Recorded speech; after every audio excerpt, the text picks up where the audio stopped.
there's something inside of here that I'm very excited to check out. It's the new 15-inch M3 MacBook Air. Here it is. I love the fact that the packaging team has chosen this photo for the MacBook Air, because it truly looks and feels like an Air product. So we got the 15-inch, 16 gigabytes of RAM and 1 terabyte storage. Let's go ahead and actually, there you go. Something that I'm very sad about with the launch of the M3 MacBook Air is that the M1 MacBook Air, the legendary MacBook that changed Apple's silicon and that changed the Mac forever, is now discontinued, which I'm very sad about. There's the MacBook. We get color matching. We get a color matching midnight MagSafe designed by Apple in California. Ooh, Apple stickers in midnight.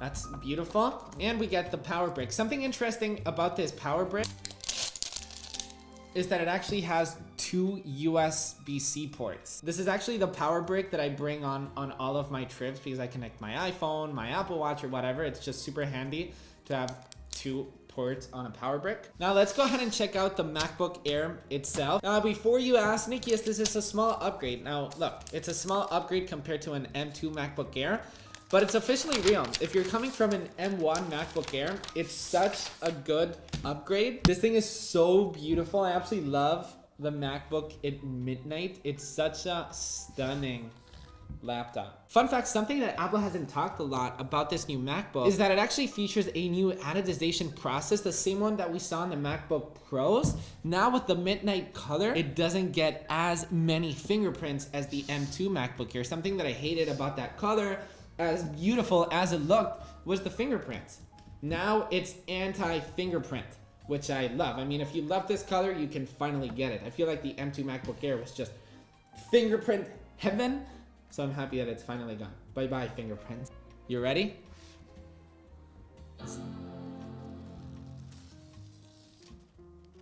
This absolutely never, ever gets old. Now, obviously the MacBook Air is now equipped with the M3 chipset, which has an 8-core CPU and up to a 10-core GPU with a 16-core neural engine. It comes in 2 sizes, 13-inch and 15 inches, which, by the way, if you actually want to get the 15-inch M2 MacBook Air, that's not available. Now, the 15-inch is exclusive to the M3, this one, the M3 MacBook Air. Now, fun fact, the MacBook Air is actually the world's most popular laptop. Not Apple's most popular laptop, but the world's most popular laptop. And I find it fascinating that a MacBook Air now has a chipset of an M3. I mean, the amount of power that now an Air has is years ahead of what we had just a couple of years ago. I mean, if you were to tell me literally like 7 years ago or 5 years ago that we would have an M3 chip and what that exactly means on a MacBook Air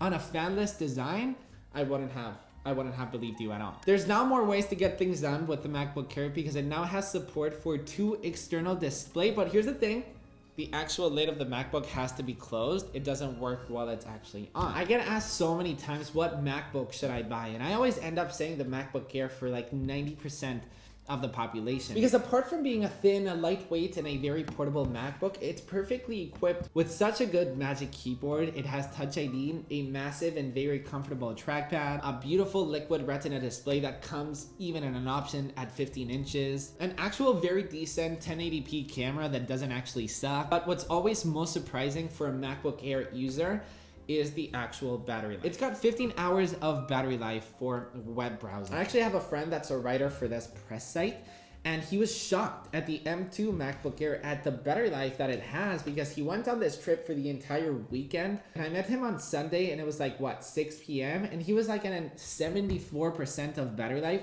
and he was using it a lot over the weekend. So not needing to worry about charging your laptop when on the go. If you edit video or edit photography, I'd say the MacBook Pro is the laptop to get, even though the MacBook Air is perfectly capable of. I'd recommend the Air instead of the Pro for so many more people because of the design, the lightweight of it, and the battery life just is so good for those people who write a lot, who replies to a lot of emails, who are on the go always, the Air is just the laptop to get. Every time I use a 15-inch MacBook Air, now that I actually have it set up, it makes me really want to use a 15-inch instead of a 13-inch. I think a 13-inch is more portable, but a 15-inch MacBook Air is just...